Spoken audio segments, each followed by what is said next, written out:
Napakatindi nung chapter na to, kaya wag na natin patagalin pa, pag-usapan natin. Unang panel pa lang, lahat sila hindi makapaniwala na hindi umubra yung mga attack nila. Nakita natin sobrang kunat ni Rox, nilalabanan pa niya yung Domi Reversi ni Imu. Tas sabay may matinding lore drop si Rox.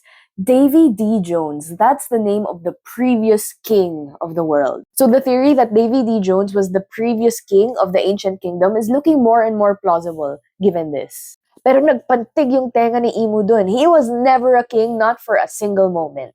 Kaya sabi ni Rox, bakit takot na takot ka? Pangalan lang naman yun. Takot ka lang na may mag-inherit ng will ni Davy at to pa rin yung pangako niya. We finally get confirmation na magkaibang tao nga si Davy D. Jones and si Joy Boy. At sabi ni Imu, hindi sila mag-resurface, si Davy D. Jones and si Joy Boy, as long as Rox fades into oblivion.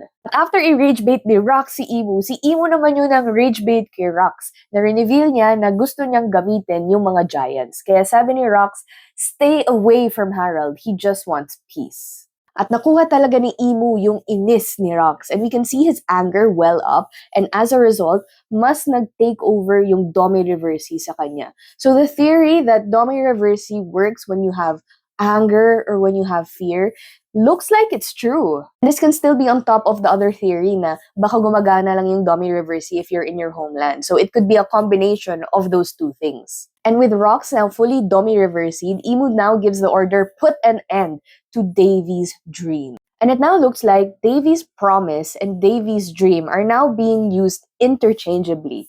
But to say Davy's dream here just reminds me of this. Yung iconic Blackbeard moment in Jaya where he says, a man's dream will never die. Was Blackbeard pertaining to Davy's dream here?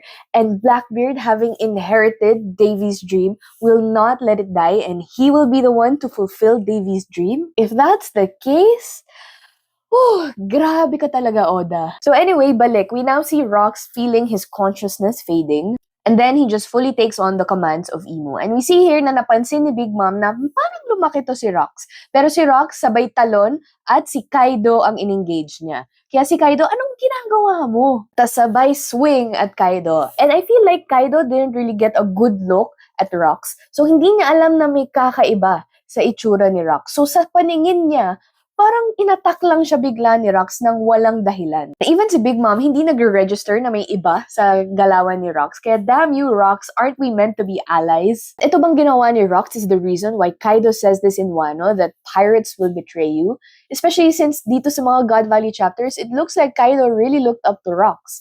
So it could be the reason why Kaido has this mindset. So balik ulit, we now have Rox taking out Big Mom and Whitebeard asking Rox, we're in your way, Rox?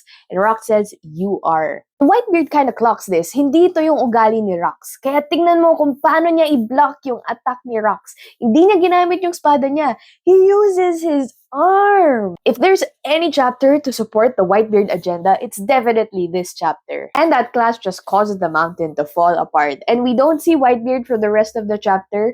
Na-KO ba siya? Hindi, di pa natin sure. So we see the Celestial Dragons, nagpapanik na. Yung Roger Pirates, nagpa-pack up na din sila. And I just wanted to highlight this, yung ZZZ, that's Shanks in the treasure chest. Dragon's just distraught na hindi niya na-save si Shanks, not knowing na na-save naman talaga niya. This is truly one of the highlights of the chapter. If you're gonna call someone a hero, Kuma is the hero. Everyone else is retreating and Kuma's just thinking, who else can he save? Tapos ito, infighting ng mga Rox Pirates. Then we have this, another insane kind of lore drop, where Ares says, so you lost? I'm sorry, it's our fault. You faced that thing to save us, even though you weren't ready yet. So may alam sila tungkol kay Imu, and they know how to defeat Imu, and there's a proper time to defeat Imu, and there's things that you need to prepare to defeat Imu. Intense talaga, and Ares says they're gonna survive no matter what. Our MVP just swoops in to save the day. Now, I will say, I really think magkaiba yung napuntahan ni Ares tsaka ni Teach. Kasi kung titingnan mo dito, dalawang kamay yung ginamit ni Kuma. Tig-isang kamay para sa tig-isang tao. At dalawa rin yung poop. So it looks like magkaiba talaga yung napuntahan nila. I could be wrong, but that's how I'm seeing it. At sa sobrang bilis ng pangyayari, it really just looks like na-annihilate sila. Imu doesn't question it. Wala na yung presence nila sa island eh. So next mission na, extinguish all who remain on the island. So yung mga Marines tsaka yung crew ni Roger, minamadali na sila. Garp, Roger, tama na yan, sakay na kayo. So yan, nag-rampage na si Rox. And then this looks like a deep inhale from Roger and Garp.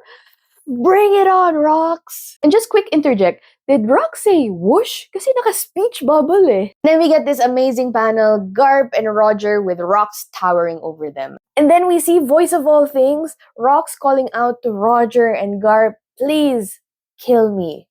At umiiyak siya dito, so I really think he believes na pinatay niya talaga yung asawa at anak niya. Makes it even more tragic na mamamatay siya thinking na siya yung reason kung bakit namatay yung mag-ina niya. So itong sinabi ni Sengoku that Garp joined forces with Roger and they broke apart the Rox Pirates is true, right?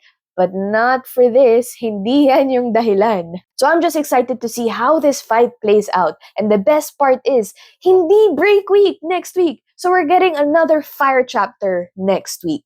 All I can say is one peak talaga to.